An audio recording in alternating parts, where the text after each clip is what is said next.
AVC, what's up? It's me, yours truly. I am back to post a quick video here. It's just time for another Ask Mr. Hall of Fame video, which is the little series that I do where you guys ask me any questions you want about anything, music, personal, world events, like whatever. I really don't care. I just love having the opportunity to interact with you guys on different levels and about different things, and it's just a really fun thing for me to do.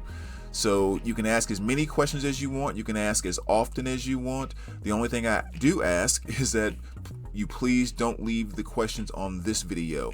Go to that video link down below. Leave all your questions on that video. That way I have them all consolidated to one. It makes it so much easier to just kind of go through, answer the question. I give it a thumbs up and a heart whenever I answer it. And that way I know exactly which ones I need to answer for future videos. So please leave all questions there. But yeah, let's just kind of jump right into it. And I have started to notice here that the questions are not, or the comment questions are not in order where they, you know, typically it's like from the newest to the oldest, but they're really starting to get jumbled around here. So I'm kind of skipping around a little bit.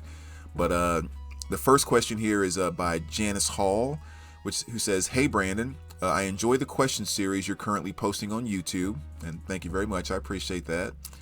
And my question is, how do you make the logos on your record dividers? I've seen several of your music room tours, and I love how the dividers really make your collection look like a record store. Please and thanks for answering. Yeah, good question.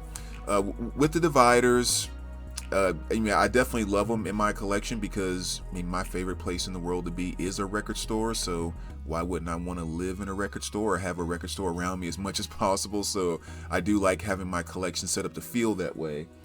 In terms of the dividers, it's just really kind of, you know, there's a number of different ways to get them. Obviously, there's some stuff that's just kind of basic block print, which is obviously, it's just kind of that simple. It's just basic block print.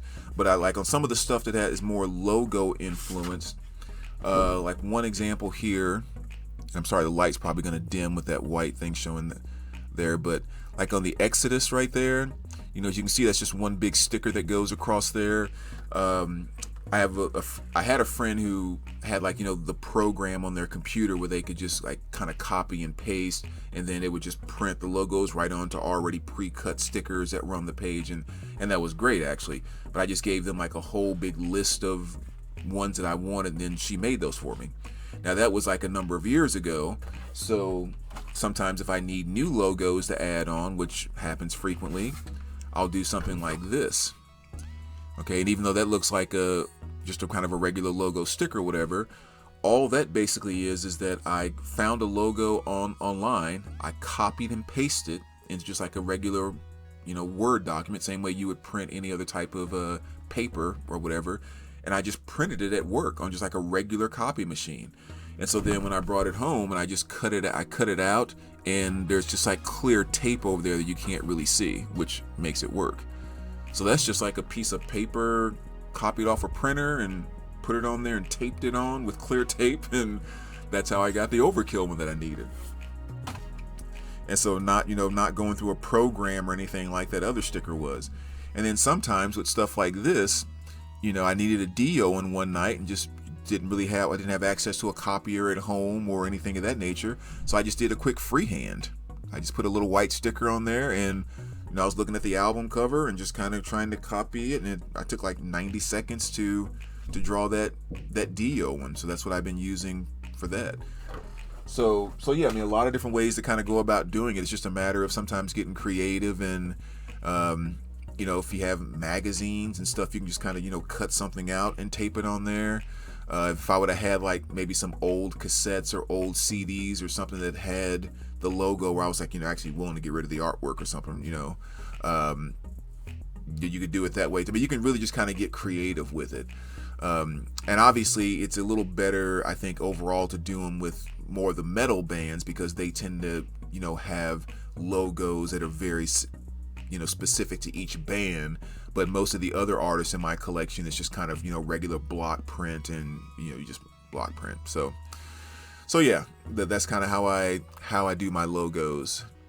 So let's see. So let's pop down to the next question here. I think it was somewhere right around here. Adam Jolin or Jolin, not sure which way to pronounce that, so I'm sure I'm getting it wrong somehow. Says, "Hey Brandon, how long have you been playing guitar for? What made you first pick one up?" I guess I first started playing guitar maybe like 15 years ago, something like that, because it was definitely before I moved here. And I think the thing that really kind of motivated me to start playing on some level was it was about 15 or 16 years ago when I really started going to concerts, kind of like not just maybe one here or there, but there was kind of like a summer there where I just got, I was just going to concerts all the time, Godsmack being my favorite band at the time. Actually, I didn't even see that. Got Godsmack t-shirt on there.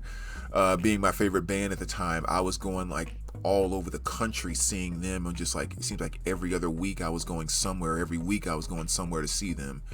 And I think it's just something about being, getting that connected with the live music and the concerts and, being there in person and the energy and all that stuff. It's just something made me wanted to make live music myself. So I went out and bought a guitar, and just kind of, started strumming and playing around and looking at stuff on YouTube and stuff like that. So I never really got into being like a serious guitar player, like, getting into trying to figure out how to play every single song from start to finish and the solo and all that type of stuff, like preparing myself to where I could go play in a band or something like that. Most of the time when I picked up a guitar, it was just because I wanted to hear certain riffs. I wanted to play certain type of riffs. I just wanted to kind of tinker around with it and have a little bit of fun. So I never really kind of, mastered the craft or really got to that point of thinking, oh, I'm gonna go play in a band now. And I really haven't played much for probably like the last year and a half or so. So that's kind of my guitar life there. Let's see. Let's go down to the next question here. Let's see. And it was by Sean Felipe Ramia. Again, hope I'm pronouncing that. I'm sure I'm butchering that, but the question is, hey Brandon, is there a band or musician that you really disliked but have grown to appreciate or actually really like now? There's a few where I can say, because like most musicians, when I like them, it's like as soon as I hear them or discover them, I like them and it never fades. So there's not a ton that like I really disliked, but now I really like.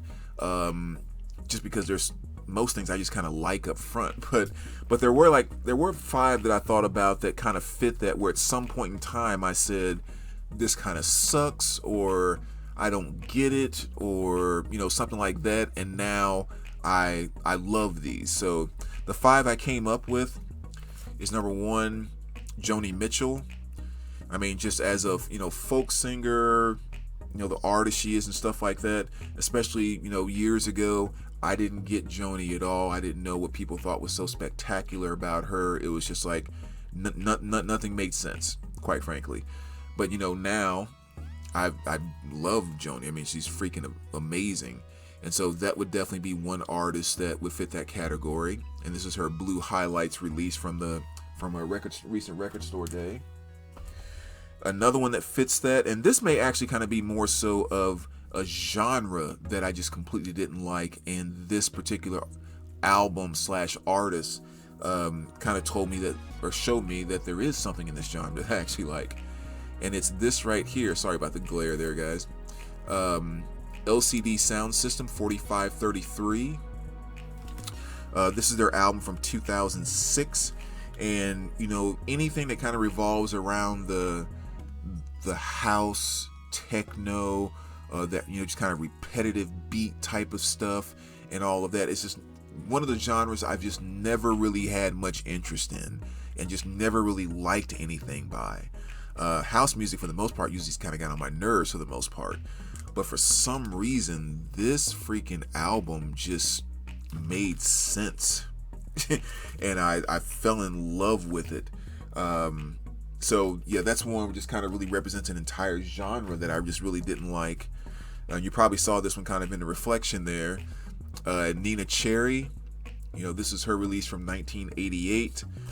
Another really great album there. But again, one that when she actually came out with this and was kind of, getting all the radio play and all that type of stuff, Buffalo Stance, I thought was like one of the dumbest songs ever. It's like, I don't get it.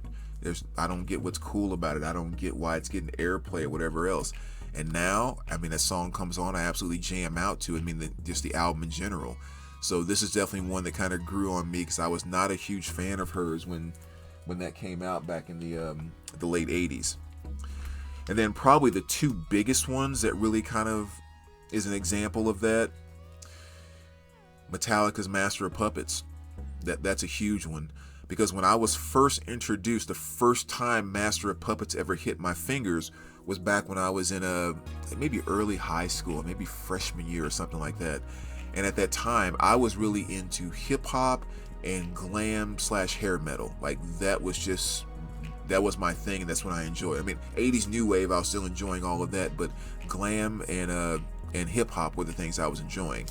And a friend of mine who was into all that stuff too was also into some of the metal, and he actually gave me a tape, an extra tape that he had. And he gave it to me, and I thought, oh, it's kind of a cool cover. That's kind of neat. And I put it in and started listening to it, and I was like, what in the world is this stuff? Like, I just did not get it. And I remember too, I took that tape and put it on my closet shelf, and it sat there for I don't know how many months and months and months with it never being touched, and I couldn't stand it. But yet today, this is one of my top 3 metal albums of all time. Master of Puppets is arguably my favorite thrash song of all time. So yeah, it went from just something I couldn't stand throwing on the shelf to being like at the #1 top spot in my list. So that's definitely one I think that fits that question extremely well. And then the last one, which really is almost the same thing I was saying about Metallica there a moment ago, Seal. Matter of fact, when I think about this overall, this is probably the one that sticks out in my mind the most. Because I remember, I've told the story a few times in the VC, came home from school one day and you always jump right on MTV and while you're playing video games and everything else.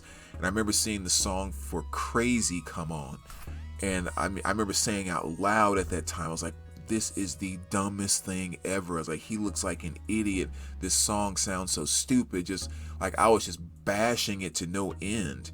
And somewhere along the line, you kind of grow up and I guess mature, and you get to that point where you can actually hear the genius of Seal, the beauty and the emotions that he brings out through music. And he is definitely one of my absolute favorite artists. I mean, just incredible ability to bring out so much emotion and feeling in his music. So that was a huge skip as well, and that was actually like the #1 that comes to mind as soon as I read that question. So that answers that one. A really good question there, man. And